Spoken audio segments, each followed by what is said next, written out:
अब नीतीश कुमार को शर्म नहीं आती उसी जगह पर जाकर बैठने के लिए जहां पर हम पर इल्जाम लगाते थे। नीतीश कुमार को लगता है कि मैं जब तक जिंदा रहूं मुख्यमंत्री रहूं। बिहार में कुछ ऐसे नेता हैं, आया कुमार गया कुमार, गिरगिटों का को कड़ी मुकाबला देते हैं, वो कड़ी टक्कर देते हैं। पर यह अफसोस की बात है कि आखिरी वक्त पर उन्होंने हमारा हाथ छोड़ा। ये बिल्कुल विश्वासघात है। अब कैप्टन ही इंडिया गठबंधन को छोड़ के चला गया तो ये हमारे लिए तो बहुत दुखद है कि आखिर ऐसा क्या मोड़ आया जो नीतीश जैसा व्यक्ति जो इंडिया गठबंधन का प्रमुख चेहरा था वो हमें छोड़ के चला गया। मुझे नहीं लगता कुमार को, तेजस्वी यादव को और देश के वजीर आजम नरेंद्र मोदी को, तीनों को बिहार की जनता से माफी चाहनी चाहिए। और तीनों पार्टीज ने मिलकर बिहार की जनता को जो बातें की हैं और जो वादे किए थे और अपनी पॉलिटिकल आइडियोलॉजी की बात की थी, उन सब तीनों ने मिलकर बिहार की जनता को एक बहुत बड़ा धोखा दिया है। और यकीनन इसमें सबसे बड़ा रोल है नीतीश कुमार का। नीतीश कुमार कल तक हमको गाली देते थे कि ओवैसी बी टीम है। अब नीतीश कुमार को शर्म नहीं आती उसी जगह पर जाकर बैठने के लिए जहां पर हम पर इल्जाम लगाते थे। और नीतीश कुमार ने पॉलिटिकल अपॉर्चुनिज्म कहना तो अंडरस्टेटमेंट होगा, उन्होंने हर चीज का रिकॉर्ड तोड़ दिया है और कोई उनकी बात का न एतबार है न भरोसा है। मैं शुरू से कह रहा था कि नीतीश कुमार फिर से बीजेपी में जाएंगे, मगर लोग हमारी बात पर यकीन नहीं कर रहे थे। अब हम तेजस्वी यादव से पूछना चाह रहे हैं कि बताओ कैसा लग रहा है आपको? अभी आपने हमारे 4 एमएलए को तोड़ा था, अब आपको कुछ दर्द हो रहा है सीने में? तकलीफ हो रही है आपको अपने भेजे में? अब आपको मालूम हो रहा है कि जो खेल आप हमसे खेले थे वही खेल आपसे हो गया। और तेजस्वी यादव और उनकी पार्टी धोखा दी है। 2 मरतबा नीतीश कुमार को उन्होंने मुख्यमंत्री बनाया। बताइए अब क्या हासिल हुआ? आपने बीजेपी को आपने सत्ता दे दी। नीतीश कुमार तो सिर्फ अभी तो नाम के मुख्यमंत्री रहेंगे, हुकूमत चलेगी बिहार में आरएसएस के नरेंद्र मोदी की। हम तो यही चीज रोकना चाह रहे थे, एमआईएम पार्टी इसी को रोक रही थी। और जब हमारे सीमांचल की जनता ने एमआईएम के 5 विधायक को कामयाब किया तो हमने तो जब उनके स्पीकर के इलेक्शन में तायद की थी गठबंधन के। मगर तेजस्वी यादव को और उनके परिवार को ऐसा लगता है कि बिहार की जनता एक तरफ और उनके परिवार से कभी मुख्यमंत्री बन जाए। नीतीश कुमार को लगता है कि मैं जब तक जिंदा रहूं मुख्यमंत्री रहूं, और बीजेपी को लगता है कि भाई हर चीज हमको मिल जाए, चाहे कुछ भी हो, किस तरीके से हो जाए। देश के प्रधानमंत्री का भाषण मुझे याद आ रहा है जब नीतीश कुमार ने वो ऑब्जेक्शनेबल बातें कही थी महिलाओं के बारे में। देश के प्रधानमंत्री ने कहा था क्या गंदगी फैला रहे हैं, और देश के प्रधानमंत्री ने महिलाओं से वादा किया था कि मैं आपको इन लोगों से बचाऊंगा। अब देश के प्रधानमंत्री खुद नीतीश कुमार को बाजू बिठाकर चाय पिला रहे हैं। तो इसका टोटल ये है कि बिहार की जनता का एक बहुत बड़ा नुकसान और धोखा उनको दिया जा रहा है। बिहार में डेवलपमेंट रुक चुका है, अफसरशाही बढ़ चुकी है, और हम तो शुरू से सीमांचल की लड़ाई लड़ते आए, लड़ते रहेंगे। और इससे जनता को फिर से मालूम हो गया कि एमआईएम और ओवैसी जो बात कह रहा था कि सेकुलरिज्म, पॉलिटिकल सेकुलरिज्म सिर्फ इस्तेमाल किया जाता है भारत के मुसलमानों को धोखा देने के लिए, और अब की बार फिर से धोखा दिया गया है बिहार के मुसलमानों को सिर्फ सत्ता में आकर बैठने के लिए। मैं उम्मीद करता हूं कि न सिर्फ बिहार बल्कि पूरे देश के जो अल्पसंख्यक समाज, मुसलमान और जो हमारे सेकुलर जहन रखने वाले हिंदू, ओबीसी और दलित भाई हैं, वो देखेंगे इन चीजों को कि कैसे सेकुलरिज्म के नाम पर चुनाव में तो वोट लिया जाता है और उसके बाद फिर आपके वोट को ले जाकर आरएसएस और मोदी की झोली में रख दिया जाता है। तो उम्मीद करते हैं कि वो इससे एक इसका नोट लेंगे और उन पार्टीज का साथ देंगे जो आपकी पॉलिटिकल लीडरशिप को डेवलप करना चाहती है। से हम किशनगंज जा रहे हैं। फ्लैग हैंडओवर होगा किशनगंज में अशफाकुल्ला खान स्टेडियम, और आज रात को अररिया में रहेंगे।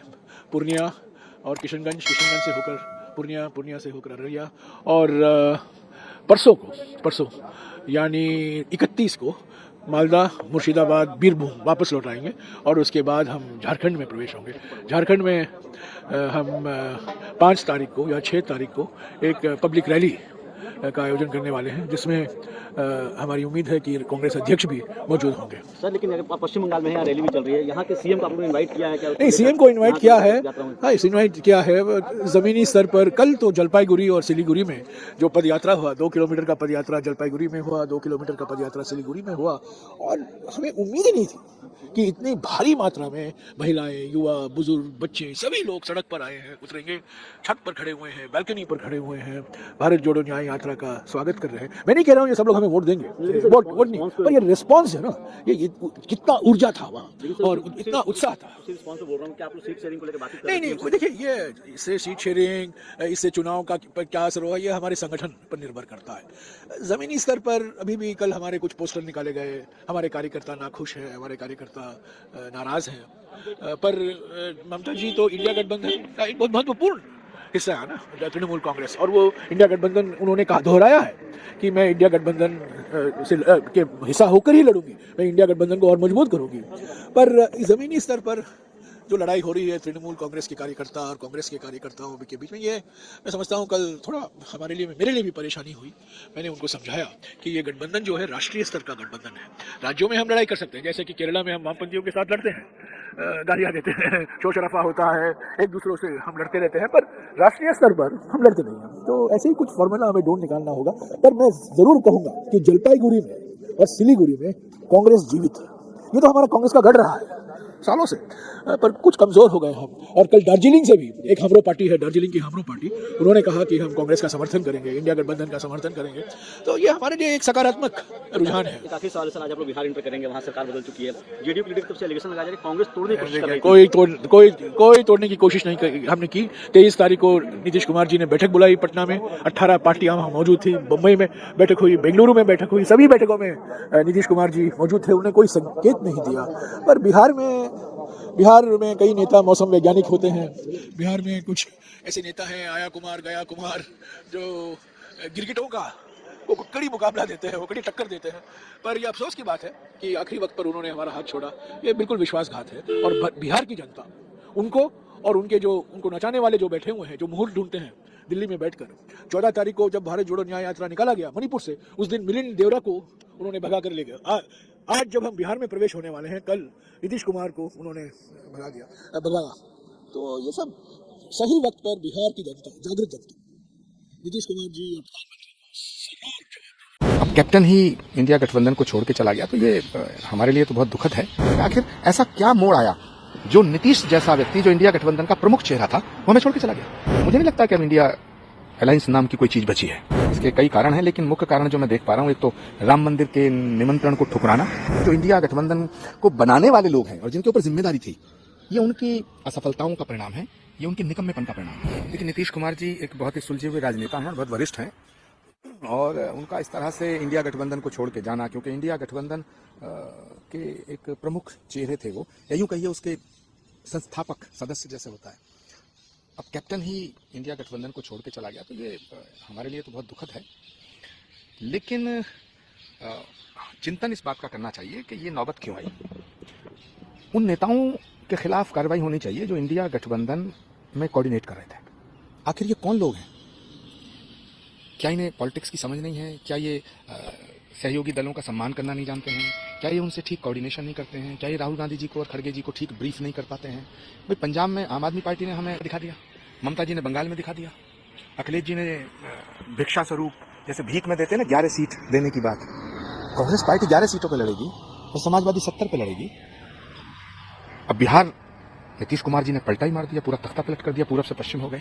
तो मुझे लगता है कि ये इंडिया गठबंधन को मजबूत करने के लिए, या उसको जो कोऑर्डिनेट करने के लिए जो भी नेता काम कर रहे थे, मैं आदरणीय खड़गे जी से और राहुल जी से ये निवेदन करना चाहूंगा कि उनके खिलाफ कार्रवाई होनी चाहिए कि आखिर ऐसा क्या मोड़ आया जो नीतीश जैसा व्यक्ति, जो इंडिया गठबंधन का प्रमुख चेहरा था, वो हमें छोड़ के चला गया। पर अब सवाल कहाँ रहा है, यानी कि आपका अलायंस टूट गया, खत्म हो चुका है इंडिया अलायंस? देखिए, ये सब जो हुआ है बड़ा अनफॉर्चुनेट है, और मुझे नहीं लगता कि अब इंडिया अलायंस नाम की कोई चीज बची है। और इसमें मुझे ये कहने में बिल्कुल गुरेज नहीं है कि इसके कहीं ना कहीं इसके कई कारण हैं, लेकिन मुख्य कारण जो मैं देख पा रहा हूँ, एक तो राम मंदिर के निमंत्रण को ठुकराना और राहुल गांधी जी की यात्रा को पंचकों में शुरू करना। हिंदू शास्त्रों में जब पंचक लग जाते हैं, जब 14 तारीख को उन्होंने यात्रा शुरू की तो पंचक लग चुके थे, उसमें इतनी बड़ी लंबी यात्रा का शुभारंभ नहीं करना चाहिए। तो मुझे लगता है कि कोई दैवीय प्रकोप है, और कोई है वही जो राम रचि राखा, वो करी तरक बड़ा धूसा। आप ये कह रहे हैं कि अशोक गहलोत हों, वो कहीं ना कहीं जिम्मेदार हैं, उनकी वजह से जो है आज नीतीश कुमार चले गए, और भी जो राजनीतिक दल इंडिया अलायंस में वो भी छोड़ करके चले जाएंगे। देखिए, ममता जी समझ लो गई, केजरीवाल जी बहुत समझदार और बड़े नेता हैं, उन्होंने बड़े तरीके से भगवंत मान जी से कहलवा दिया कि हम पंजाब में एक भी सीट नहीं देंगे। अखिलेश जी ने 11, तो बचा कहाँ इंडिया अलायंस?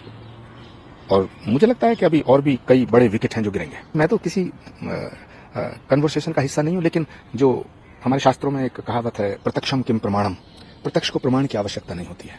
और राजनीति तो संभावनाओं का खेल है। दूरदर्शिता जिन नेताओं में नहीं है, उन्हें शायद नहीं दिख रहा है, ये मुझे तो दिख रहा है। इसलिए मैंने पहले भी कहा था कि नीतीश जी पे नजर रखो, या तो उन्हें हम साथ ना लाते या उनका हम पूरा सम्मान करते। तो जैसा बयान और जैसी घटना मुझे देखने को मिल रही है, मुझे लगता है कि जो इंडिया गठबंधन को बनाने वाले लोग हैं और जिनके ऊपर जिम्मेदारी थी, ये उनकी असफलताओं का परिणाम है, ये उनके निकम्मेपन का परिणाम है। उत्तर प्रदेश से आते हैं, बहुत बारीक से देखते हैं, क्या बात बन पाएगी 11 सीटों पे? कांग्रेस को भिखारी थोड़ी है, याचक है क्या कांग्रेस पार्टी जो अखिलेश यादव जी के सामने कटोरा लेके 11 सीट पे चुनाव लड़ेगी? है ये तो ठीक है, समय समय का फेर है। अगर इंडिया अलायंस को के कोऑर्डिनेशन के रूप में प्रियंका जी को लगाया होता, प्रियंका गांधी जी को, अरविंद केजरीवाल जी को, तो मैं समझता हूं ये नीतीश कुमार छोड़ के ना जाते।